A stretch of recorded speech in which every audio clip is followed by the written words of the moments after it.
If these radical, vicious, racist prosecutors do anything wrong or illegal, I hope we are going to have in this country the biggest protest we have ever had in Washington, D.C., in New York, in Atlanta, and elsewhere, because our country and our elections are corrupt. In reality, they're not after me, they're after you.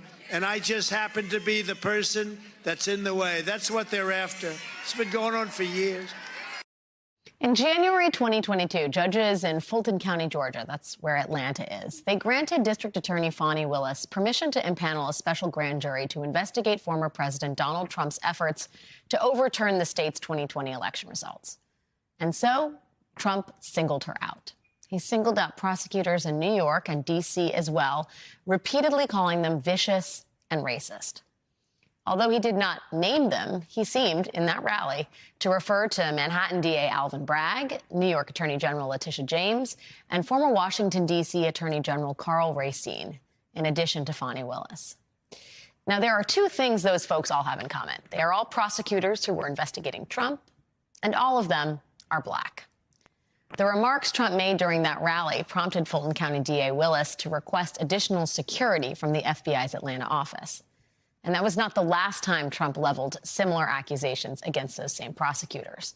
In September, when New York AG James filed a lawsuit against Trump, his business, and his adult children for financial fraud, Trump lashed out at her once again. He called her lawsuit another witch hunt by a racist attorney general. And he nicknamed her Attorney General Letitia Peekaboo James, a term that many pointed out sounds similar to a derogatory term used against black people. Earlier this month, Trump referred to Willis as the racist district attorney in Atlanta. There is a clear pattern here. When an investigation into his alleged crimes is advancing and he feels his back is against the wall, Trump calls the black government lawyer in charge of the investigation a racist. He says they are out to get him. He says it will not stop there. Those black government prosecutors are going to come for you, too. So do something. That is a Trump play, and it is one we saw him run this weekend. He announced in an all-caps diatribe that he expected to be arrested in New York today as part of Manhattan DA Alvin Bragg's investigation into hush money payments. Trump told his supporters they should protest, take our nation back. And he wrote, "We just can't allow this anymore. They're killing our nation as we sit back and watch." Trump followed that up by calling Bragg a Soros racist in reverse. In case his definitions of we and they and Soros racist are not clear enough, Trump released this video yesterday. George Soros-funded Democrat Alvin Bragg is known as the worst DA in the country. His soft-on-crime policies have unleashed violent criminals on innocent citizens and turned New York City into a hellscape of crime, drugs, and chaos. I'm the only thing standing between the American dream and total anarchy, madness, and chaos, and that's what it is. I'm representing you. I'm just here.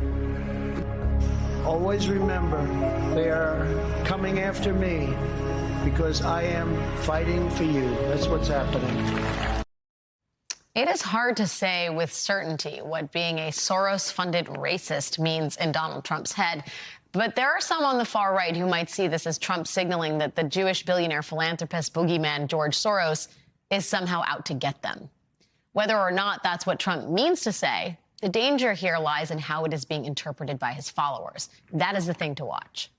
One right-wing broadcaster took Trump's remarks about who is racist and who is a criminal. He took it a step farther yesterday. The criminals in this country, if you want them held accountable, the criminals are Barack Obama, Eric Holder, Susan Rice.